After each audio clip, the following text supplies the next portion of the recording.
Vascão segue a preparação para o jogo contra o Curitiba, que marca a volta da torcida ao estádio de São Januário. Preparação intensa para o reencontro com a torcida em São Januário. O técnico Ramon Dias está finalizando os trabalhos antes da partida contra o Curitiba nesta quinta-feira e não deve ter muitas mudanças em relação ao time que venceu o clássico contra o Fluminense.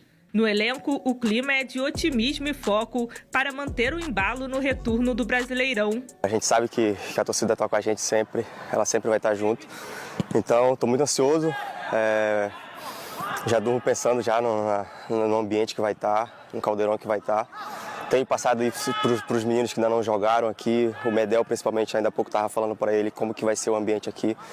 Então, estou ansioso e a gente espera que seja uma quinta-feira maravilhosa. Os vascaínos, que esgotaram rapidamente os ingressos, preparam uma bela festa para o confronto direto que pode deixar o Vasco ainda mais próximo de escapar da zona de rebaixamento.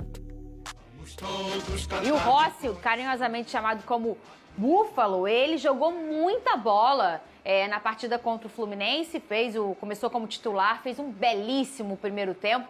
Aliás, o Vasco jogou muito bem, o Fluminense também. O placar 4-2 não foi um placar, meu Deus, o Vasco amassou o Flu, não. O Flu mandou em vários momentos dessa partida. E aí tem a efetividade, que a gente já comentou aqui. O Gabriel Peck entrou, fez 2. E aí sacramentou ali uma vitória de um jogo bem aberto.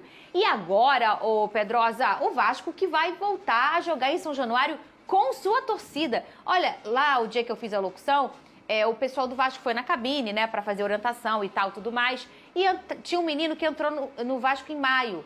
E aí eu falei, poxa, mas lá quando vocês fazem assim? Ele, não, mas eu não fiz jogo com a torcida ainda. É verdade, aí são 90 dias, né, Eu fiquei, gente, é verdade, que loucura isso, Pedrosa. São 90 dias, deu tempo do Flamengo ter 3 socos lá no São Januário, e o São Januário continua fechado. Você foi muito bem. Perdão. Foi bem. Vamos falar sério agora. Primeiramente, parabenizar o Rossi, porque ele chega no momento onde ele treina, quando o Vasco estava de folga, justamente porque ele sabia que ele teria a oportunidade de ser titular. Ele dá 2 assistências, tanto para o gol do Praxedes quanto para o gol do Verratti no escanteio, e ele foi uma peça crucial nessa partida aí contra o Fluminense. Pensando em São Januário, Fernanda, o Vasco hoje só depende de si para poder conseguir sair da zona do rebaixamento, porque tem um confronto direto agora contra o Curitiba e também pega o Santos na Vila Belmiro, fora, provavelmente sem torcida, e na segunda-feira pega o América Mineiro. Então são 3 adversários diretos. O Vasco tem a oportunidade de jogar uma pá de cal, assim, no túmulo do América Mineiro, do Curitiba, e tem a oportunidade de passar o Santos pelo confronto direto, jogando na Vila Belmiro e agora com São Januário de volta. Então, assim, a oportunidade que o Vasco tem com a bola que vem jogando, com a mudança realmente de ambiente de time, que o Vasco tem, inclusive, ganhando opções para esse time. Exemplo, o Gabriel Peck é banco ou é titular? O Jair tá voltando. Várias o Medel opções, né? É banco ou é né? titular? Isso, no começo do ano a gente não conseguia falar sobre isso, era só garoto da base.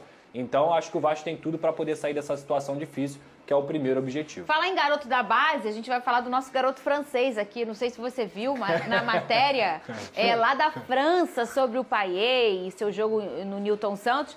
Quem aparece é o nosso amigo Pedrosa. Você viu lá ele fazendo a cobertura do Payet lá na França? O homem falava uns troços lá que eu não tava entendendo nada. Eu não tava entendendo nada. Eu tava só assim, ai, que maravilha. Se ele estivesse falando mal do Pedrosa, a gente não ia nem saber, mas não tava. Não tava. Impossível, pô. Tava falando bem do Payet, da recepção dele no Brasil. E o Pedrosa lá, trabalhando com a camisa do SBT. Tu viu, Venê? Bonito demais. Parabéns, Pedro. Obrigado. Internacionalizando a marca SBT. É verdade.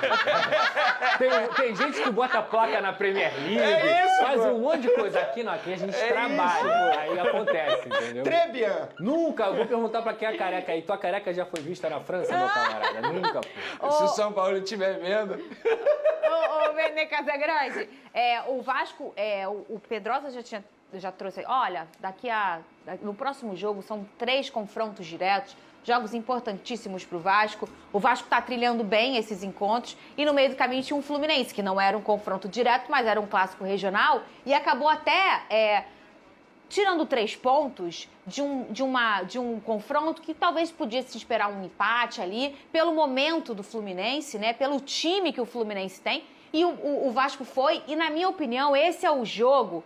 E como a gente fala aqui da importância de clássicos regionais, às vezes, na história de temporadas, né? É um jogo em que o Vasco acena para todo o resto do campeonato e diz, eu tô aqui, eu vou sair dessa.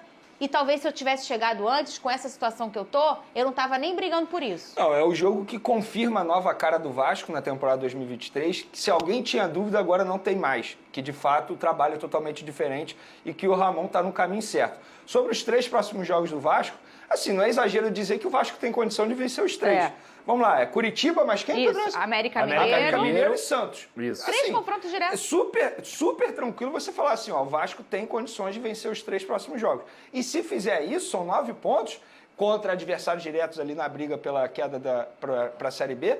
Assim, querendo ou não, se vencer o próximo, já tem chance de sair da zona de rebaixamento. E aí, amigo, você ganha os 3 próximos jogos, não tem jeito. E o América perdeu pro Red Bull. Põe na tela aqui ontem, né? É break agora, Big Boys?